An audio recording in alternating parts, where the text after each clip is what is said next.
اچھا مدنی رضا صاحب یہ بتائیے کہ یہ جو حج ہے اس کی تاریخ کیا ہے؟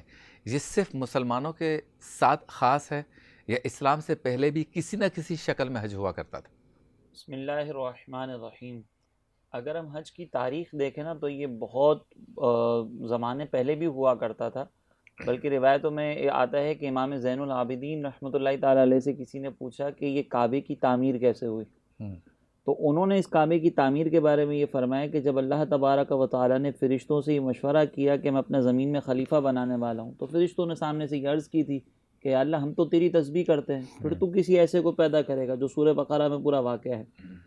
تو اس پر جب اللہ تبارک و تعالیٰ نے فرشتوں سے یہ کہا کہ میں وہ چیز جانتا ہوں جو تم نہیں جانتے، تو اس پر فرشتے نادم ہوئے، شرمندہ ہوئے، اور پھر عرش الہی کا طواف کرنے لگے، اور وہ 7 برس تک روتے رہے۔ روایتوں میں آتا ہے کہ 7 برس تک وہ روتے رہے اور اس طرح طواف کرتے رہے، تو اللہ تبارک و تعالیٰ نے نظر رحمت ان پر فرمائی اور بیت المعمور کی تعمیر ہوئی عرش الہی کے نیچے۔ ٹھیک ہے۔ اور پھر فرشتوں کو حکم دیا کہ اسی کی محاذات میں زمین پر جو ہے وہ کعبے کی جو موجودہ عمارت ہے وہاں پر ایک عمارت تعمیر کی جائے، اور اس کے لیے جنت کے سرخ یاقوت لائے گئے تھے۔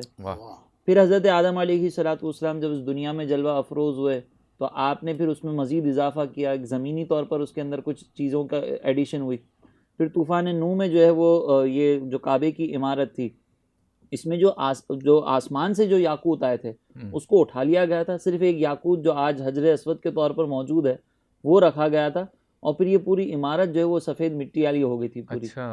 پھر جب حضرت ابراہیم علیہ السلام کا دور آیا اور اس میں حضرت ابراہیم علیہ السلام پر پے در پہ آزمائشیں آئیں، اور اس میں بطور خاص حضرت اسماعیل علیہ السلام کو قربان کرنے کی آزمائش آئی، تو اس میں جب آپ کامیاب ہوئے نا تو اللہ تبارک و تعالیٰ نے پھر آپ کو حکم دیا کہ اس تعمیر پر، ان نشانات پر دوبارہ کعبے کی عمارت کو تعمیر کیا جائے۔ پھر وہ کعبے کی عمارت تعمیر ہوئی، اور وہاں پہ پھر اللہ تبارک و تعالیٰ نے حضرت ابراہیم علیہ السلام کو یہ حکم دیا کہ آپ لوگوں میں یہ اعلان کریں کہ وہ اللہ تبارک و تعالیٰ کے گھر کا حج کرنے ہیں۔ اور پھر اللہ تعالیٰ نے فرمایا کہ جب آپ لوگوں میں یہ اعلان کریں گے نا تو لوگ جو ہے وہ پیادہ سفر کر کے، اونٹنی پر، کمزور اونٹنی بھی ان کو میسر آئے گی نا تو آپ کے اللہ تبارک و تعالیٰ کے اس گھر کا حج کرنے کے لیے آئیں گے۔ اور خود اس دور میں بھی حضرت ابراہیم علیہ السلام نے حضرت اسماعیل علیہ السلام اور چند وہاں کے جو قبیلے کے لوگ تھے ان کے ساتھ حج کیا تھا۔ اچھا۔ اس میں پھر جو ہے وہ آپ منا میں روانہ ہوئے، پھر آپ نے عرفات میں قیام کیا، اور پھر اس کے بعد جو ہے وہ اپنے ملک شام چلے گئے۔ تو یہاں سے ہم دیکھتے ہیں کہ یہ حج کی ہمیں ایک تاریخ ملتی ہے کہ اس طریقے سے حج کا ایک باقاعدہ آغاز ہوا۔ اور یہ جو حضرت ابراہیم علیہ السلام نے جو ندا کی تھی نا، اس کے بارے میں مفسرین یہ فرماتے ہیں کہ اس ندا کا جواب جو ہے قیامت تک آنے والے انسانوں نے، آواز جو ہے وہ قیامت تک آنے والے انسانوں نے سنی تھی۔ اچھا۔ اور جس نے اپنے باپ کے صلب میں اور اپنی ماؤں کے رحم میں اس ندا کے جواب میں لبیک اللہم لبیک کہا تھا، اس کو حج میسر آئے گا۔ واہ واہ واہ۔ تو آج ہم یہ کہہ سکتے ہیں کہ اگر کسی کو حج میسر آیا ہے تو وہ اس ندا کے جواب دینے کے نتیجے میں آیا ہے۔ کیا بات ہے۔ اور اس میں یہ بھی لکھا گیا ہے کہ جس نے ایک دفعہ ندا کا جواب دیا اس کو ایک دفعہ زندگی میں حج میسر آئے گا، جس نے زندگی میں کئی مرتبہ ندا کا جواب دیا ہوگا تو اس کو جو ہے وہ کئی مرتبہ حج میسر آئے گا۔ تو یہ ایک پورا سلسلہ ہے۔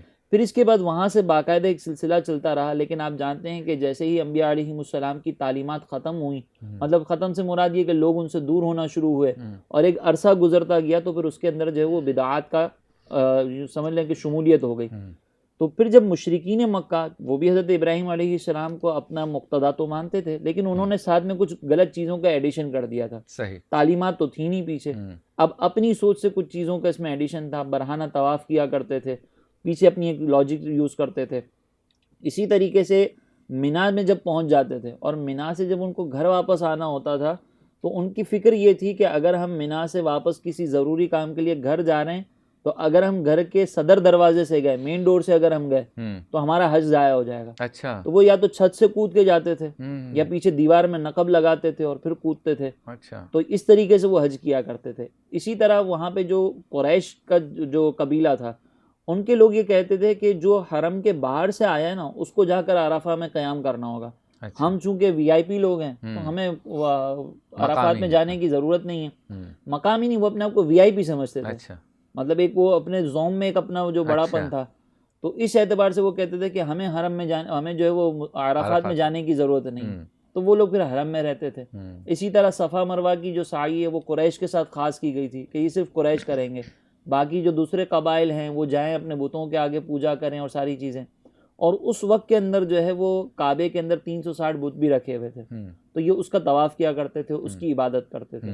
تو یہ اسلام سے پہلے اس شکل کے ساتھ, پہلے تو حضرت ابراہیم علیہ السلام کے دور میں تھا, اس میں باقاعدہ اللہ تبارک و تعالیٰ کی عبادت بندگی ہوتی تھی. پھر آہستہ آہستہ جو اس میں بگاڑ پیدا ہوا, لیکن جب اسلام آیا تو اسلام نے ان تمام بدعات کو ختم کیا, اور نبی کریم علیہ السلام نے کچھ ترامیم کے ساتھ, یعنی جو حضرت ابراہیم علیہ السلام کے دور میں حج ہوتا تھا اس میں کچھ ترامیم کے ساتھ موجودہ یہ حج کو جاری فرمایا, اور آج ہم یہ ارکان ادا کرتے ہیں. اور سرکار نے فرمایا کہ صحابہ دیکھو میں جو جو کرتا ہوں, جہاں جہاں رکتا ہوں, جو جو پڑھتا ہوں, اسے نوٹ کر لو اور اسی طرح سے ہوگا, اسی طرح سے حج ہوگا. اور اسی طرح یہاں پہ ایک اور میں چیز کا ذکر کروں کہ بعض احباب کے ذہن میں یہ ہوتا ہے کہ سرکار علیہ الصلوۃ والسلام نے اپنی زندگی میں ایک ہی حج فرمایا. تو یہ ٹھیک ہے کہ فرضیت کے بعد سرکار علیہ الصلوۃ والسلام نے ایک حج فرمایا, لیکن اس فرضیت سے پہلے بھی سرکار علیہ الصلوۃ والسلام جو وہ حج پر تشریف لے جایا کرتے تھے. اس کی مثال یہ ہے کہ جب آپ دیکھیں گے کہ بیت عقبہ ثانیہ اور بیت عقبہ جو اولا ہوتی تھی, تو وہ کیوں کی گئی تھی؟ وہ جو انصار تھے مدینے میں جو موجود تھے, وہ جب مینا میں آئے تھے حج کرنے کے لیے, تو سرکار علیہ الصلوۃ والسلام بھی مینا میں تشریف لے گئے تھے, اور پھر انہوں نے سرکار علیہ السلام کے ہاتھ پر بیعت کی تھی.